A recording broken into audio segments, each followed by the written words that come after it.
ShartimusPrime, ShartimusPrime. Reading comics, toys are hella sick, hella whacking it. Taking bad hits, taking bad shit. Subscribe. Thanks. What's up, guys? ShartimusPrime here, doing another Transformers action figure review on the ThreeZero MDLX Megatron. Gotta give a big thanks to ThreeZero for sending out this sample to review for you guys. If you want to see the latest from ThreeZero, check them out. Link is in the description below. And really nice packaging art over here. I really like that a lot. That looks awesome. You get a window right over there. On the side, you can see some Megatron, Transformers, Megatron, and then on the back, this did come in a bag instead of a box, so I think that's why it got a little dented. But yeah, a bunch of images right over there, looking pretty sweet. That fusion cannon looks badass. Anyway, on the side right there, there's Megatron again, Megatron on the top, and then not much more at the bottom, so let's get to it and crack this thing open. But first, if you're trying to get your ThreeZero figures, you can do so at Big! Get your big badass toys at BigBadToyStore.com. Click the link in the description below.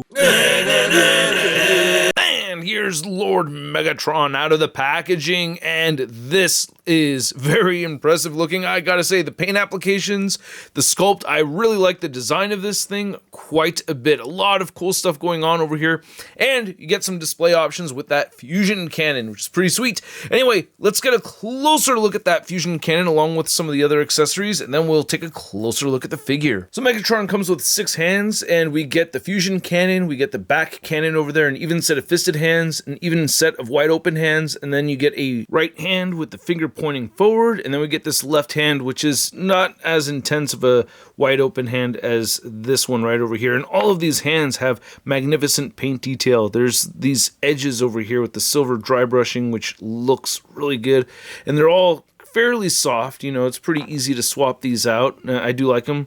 And yeah, these look pretty awesome. Then we have the back cannon right over here. You get these instructions, which are pretty helpful with swapping things around. Basically, they tell you that you could take this apart right over here. I mean, you'll see this on the back of the figure in just a moment, so I'm just going to focus on the functionality of it. By the way, it has some nice brown paint in the creases over here. I really do like that wash.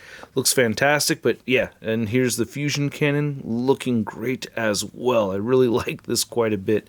You can see the barrel right there. We get that brown wash mixed in there as well, or kind of like a copper color. Looks really good. I love the metallic gunmetal gray that we're seeing throughout over here. The metallic red looks great.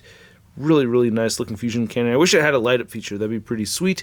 But you do have this other feature instead. So you have, 3 different posing options. You can have it posed like this, or display options, I should say. Or you could take this last, or the back attachment piece off right here, port that on right there, and you could fusion cannon like that if you wish, or you could go ahead and port this right back on the way it was before, and then port this into the end of the larger fusion cannon mode, and then boom, there you go. So hey, we got another ThreeZero figure that transforms, or part forms anyway. And you can go ahead and just attach that to the right arm right there, and that's pretty easy to do. But yeah, I'm gonna go back to having this attached to the back of the figure, and just to demonstrate really quickly, you can see that port on his back, and you just plug it in like that. Oh my god, this looks so badass, and it's a little tricky to shoot just because of all this shiny silver, but I absolutely love it. And we have bits of that brown wash throughout just to change things up. You can see it ever so subtly in these creases over here. Nice metallic red paint for those eyes. Really love how you can see that color variation right there on these tiny little vents and everything throughout. Again, we get the metallic reds right over here. Oh man, it looks so dope. And I love all these little sculpted details. That looks really good. I don't know if that's 100% accurate, but it's accurate enough. And I do like how the design kind of looks like G1, kind of looks like a War for Cybertron version, but it's neither. It's more of a G1 kind of stylized design, and I think that's cool. Makes me less bummed out about the non-transforming part of it, because I don't have like a G1 cartoon to look at and think, oh, damn it, oh, look at all that right over there. That looks great. And it's fairly hollow and light on the top half, and look how we get all this awesome paint on the back of it right over there. Oh, that looks fantastic. I gotta stop making those moaning sounds. Grossing myself out, but I'm really liking what I'm seeing. We even have some nice silver dry brushing on some of the edges on the inside of the elbow over there. Kind of tricky to see, But a lot of intricate detail with this figure. It looks incredible. Oh yeah, I forgot to put this part of the fusion cannon back on. There we go. Looks better to me now. Oop, facing the other way. There we go. It's supposed to be like that. Looks good, but yeah. This is dope. Now, what's not dope is this panel right here, or these front crotch panels. Like the first thing that happened to me when I opened this is one of these came off, and these do pop off super easy. That's my #1 gripe with this figure. Probably my only gripe with this figure, to be honest with you, aside from it not having a light up feature, which I'm not even bummed out about that much really, because yeah, the eyes look great over there. And I kind of wanted that for the fusion cannon, but not really that bummed out about it. Looks great right over here on the legs. I love this little ode to the Walther P38 right here. Well, we get that in a couple places, but yeah, very G1 looking right over there. On the inside, we get the red. Looking dope. Like, this would be a perfect movie version, right? Ah, it looks so sick. In an alternate reality, or maybe one day they'll get a Megatron in the movies and it says 3-0. Or in the newer movies, again, which would kind of mess with the whole timeline, I guess. So, I don't know. But still, look, this looks awesome. Oh, damn it, I thought I was done talking about this figure, but look at all the details right here on the back of the legs, too. Magnificent. Is it just me, or do these almost look like shotgun shells right over here on the butt cheeks? I don't really know for sure. I gotta say, the articulation is quite excellent. Unlike the Optimus Prime MDLX figure, the head does not pop off nearly as easy. I never reviewed that one. I was thinking about making a short on that Optimus Prime. Let me know if you still want to see that. But anyway, can't get him to look all the way down into his chest, which is really cool. And you have really good head and neck pivoting over here. Of course, it rotates side to side as well. And then you have butterfly joints right here that shift forward and back. Doesn't shift up and down, but you can move the shoulder pad out of the way, and you can get the shoulders moving outward at about 90 degrees, and they move all the way down. Shift this back into place and rotate a full 360 right there. Bicep swivel, really cool looking double jointed elbows, and then you get a ball joint at the wrist and hinge around, and then you have a diaphragm joint in here that does pivot a little bit, and you can get him to crunch a bit that much, and he will bend back that far. So not a whole ton moving back, but he will move forward a little bit more, which I do like. And then you have a solid waist cut right over here.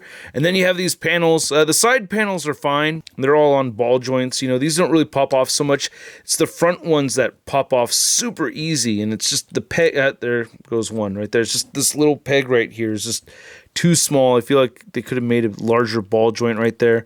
And see how it just popped off a second time, or didn't have it on there all the way. This is going to pop off again on me in just a second. I know it. But anyway, there it goes. All right, so you can move the legs. I mean, you could pose them running and stuff and just leave it off if you want. I did that for at least one shot. You can move the legs back, and then you could shift up and down right over here at the hip a bit, and you can get the legs moving outwards very far. See, there goes the other one. But yeah, moving those out of the way. You can easily do the splits. Get an upper thigh cut right there. Great double jointed knees, and then you get these sections right here that move around. Oh, there goes another back panel piece. But yeah, these will pivot right over here, and then you can move the ankle forward and back. That popped off for the first time on me right now. I didn't expect that one to happen, and it looks like I lost a pin. Shoot, or no, that's the friction section. Okay, so there's no pin to that. Hold on, let's see here. Yeah, okay, that's just a friction joint right there, so no pin lost. All right, good, just pops right back on. Thank you, 3-0. And then, yeah, so you can move the ankles down a little bit, up, you get toe articulation, and you get the beautiful ankle pivot, which is not the best ankle pivot, but does it drop down a little bit? No, it's, for what it is, you know, so much stuff being around the ankle, it's not too bad, but, you know, compared to a lot of other figures, it's not the best. And one thing I want to mention, like, you could pull these arms out and then swing them down, and you could get a lot of range of movement over there, but it does look a little bit weird when you do that, but you can just go ahead and collapse them back in right here. Now to measure out the height of this Megatron, you can see that he is standing at around 7.5 inches tall. And for an MDLX figure comparison, you can see Megatron next to Optimus Prime and Bumblebee, and I feel like these scale pretty well. I think we've been over this before with the Masterpiece review where Optimus, I guess, he is supposed to be just a tiny bit shorter than Megatron. I think this is close enough. They look good to me. And then to just throw in one Megatron comparison, you can see we have the MDLX Megatron next to the Hasbro Siege animated color schemed Megatron. And yeah, they're a little bit closer in size than I thought they would be. This one's definitely smaller for sure though. And then here's Megatron next to your average 6-inch scale figure. We have the Marvel Legends Big Time Inner Letdown Spider-Man. Whoa, you're so shiny I could see myself. Oh, what's that? Hole? Ah! hope you guys enjoyed this video. If you did, show some love to the channel by simply clicking that like button. And if you're new here, please go ahead and hit that subscribe button. Got more Transformers stuff coming to the channel. Plus, we gotta hit those 1 million subscribers. And this figure is awesome. It is incredible. I love the aesthetics of it. It is quite spectacular looking. I love the silver paint and this detail with the brown or copper wash. Oh man, it just looks so good. So many little intricate details on this thing. It's very fun to look at. I love the posability. I think he has cool accessories. I don't really plan on mixing things up too much with the fusion cannon and the back cannon. I kind of just like the regular fusion cannon. That works just fine. My only real gripe with it are the panels popping off in the front. That is irritating. That's legit annoying. That could be remedied. I could modify it, but I don't like the idea of having to modify stuff, especially with items that have a hefty price tag. So yeah, that is bothersome, but with that hefty price tag, you also get a whole bunch of awesome with this figure. So too bad about the front panels, especially. That does bum me out, but it's still a very cool figure. I love the color scheme. It just looks awesome to me. I really like posing it around. And at the price point of around 80 bucks, I'm gonna give this MDLX Megatron a Sun rating of... I love it! Yeah, even with those panels, I still love this thing, and I'd like to know what you guys think, so please let me know in the comment section below. And also let me know if you want to see reviews on those other MDLX figures that we saw in this video today. So yeah, curious to know your thoughts because they've been out for a while. I may do shorts on each of them, that's what I was thinking. But anyway, if you want to follow me on social media, you can find me on Instagram, Twitter, Twitch, TikTok, and on whatnot. And you can follow Street Humans, links are in the description below, and I will catch you guys later. Peace! That's crispy.